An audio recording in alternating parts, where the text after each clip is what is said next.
Hello, my name is the artist Amara, and this is my painting Air de New York from the series Doomed to Repeat, which takes masterwork studies and pairs them with current events. For this particular painting, I am basing it on the Air de Capri by Gerda Wegener. I'll talk about that later. Right now what I'm doing is I'm creating a chalk drawing of the original painting so that I can get a sense of the space, I can get a sense of the composition, and really start to look at the painting with an artist's eye. You know, you look at a painting and you see it and you see things about it and it's beautiful, but when you start to look at it as an artist, you start to see different details, different techniques, different ideas. Next, I took a different color chalk and I went over the painting with how I was going to take that inspiration and my own inspirations, my own ideas, and put them together. My model for this was my beautiful wife. Her name is Jaylin, just as Goethe's inspiration was her beautiful wife, whose name was Lily Alb. After doing the chalk drawing, the next thing to do is to do the entire painting in grayscale with gesso. And what this does is it creates highlights and shadows that will be very evident under the oil paint, and it will make everything in the oil paint really sharp and clear and distinct. I don't think that Gerda Wegener necessarily did this under her original painting, but it's a technique that I've been playing with over the last couple years, and I found that it's really, really effective, and I wanted to continue to explore it in this painting. Studying a masterwork doesn't necessarily mean trying to do the exact same thing. What I'm aiming to do is take inspiration from the past and draw that into today. And also create a thought experiment of the past is repeating itself. The past keeps repeating itself.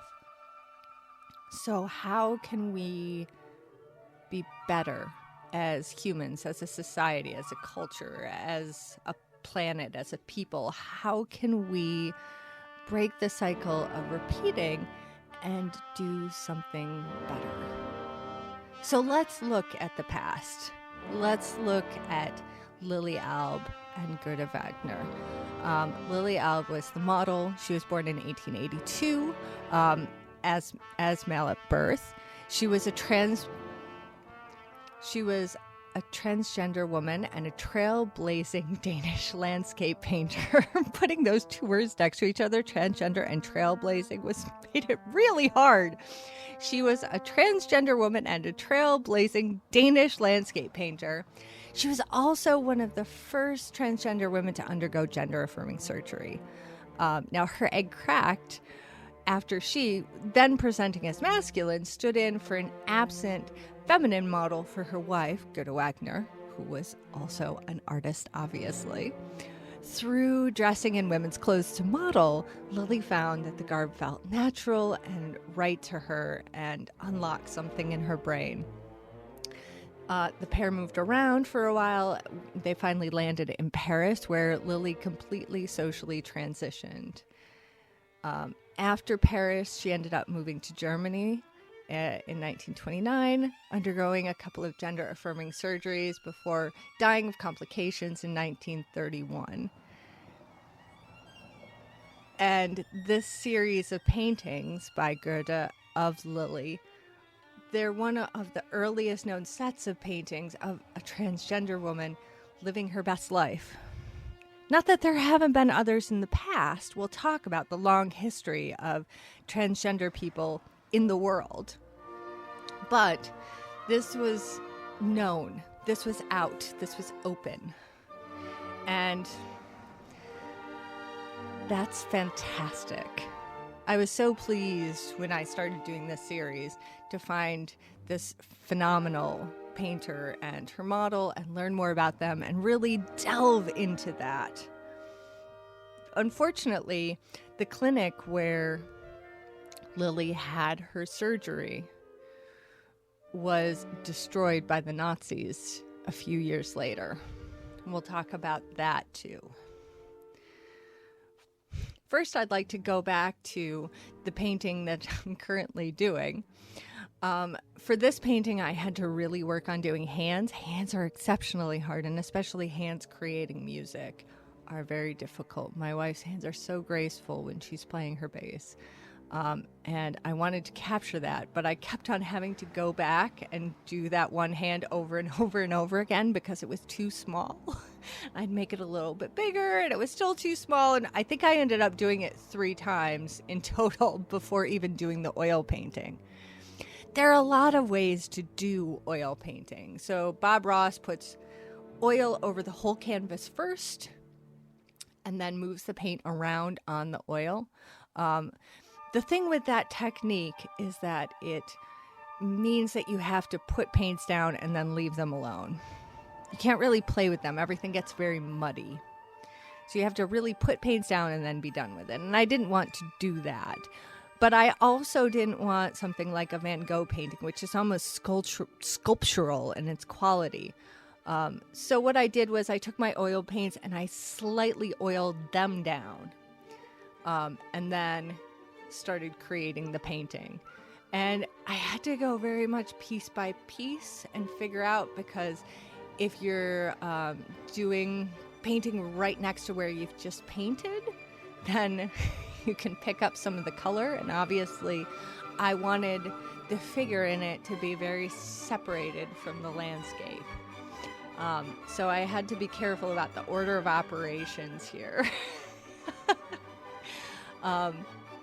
But the fantastic thing about doing that is that you can do a lot of on-canvas blending. You can really keep adding things in and getting it more and more detailed. So let's talk about transgender individuals. Transgender people have always existed. The earliest evidence that we have is from around 1200 BC in Egypt. We have evidence from even earlier than that of masculine appearing skeletons with feminine grave goods, but the first real evidence of transgender people in society is from 1200 BCE in Egypt.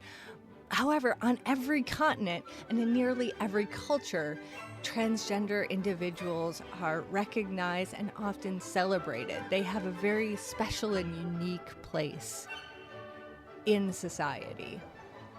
The suppression of the transgender identity is really a very new concept. In fact, in the Middle Ages, the Catholic Church considered transgender people extraordinarily blessed by God, and several canonized saints are transgender individuals. The discrimination of transgender individuals seems to be tied with colonization and authoritarianism. In fact, the first research institute to formally study transgender issues and engage in surgical transition, the one that Lily Alb went to, was burned by the Nazis in 1933. So where are we now in the United States?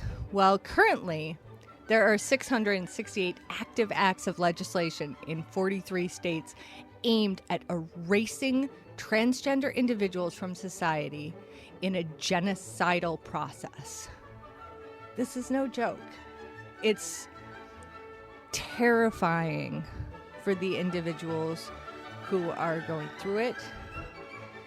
And it's even frightening for the people who are living in states that are considered safe havens. We're lucky enough to live in New York, which is doing their best to protect transgender individuals, along with Colorado, California, Washington State, Massachusetts, and Illinois. But it's still a frightening time for transgender individuals.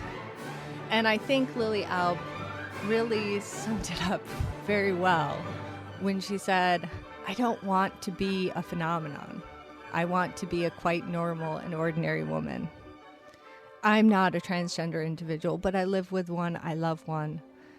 I'm inspired by one. And what I see is a beautiful woman who just wants to be normal and ordinary."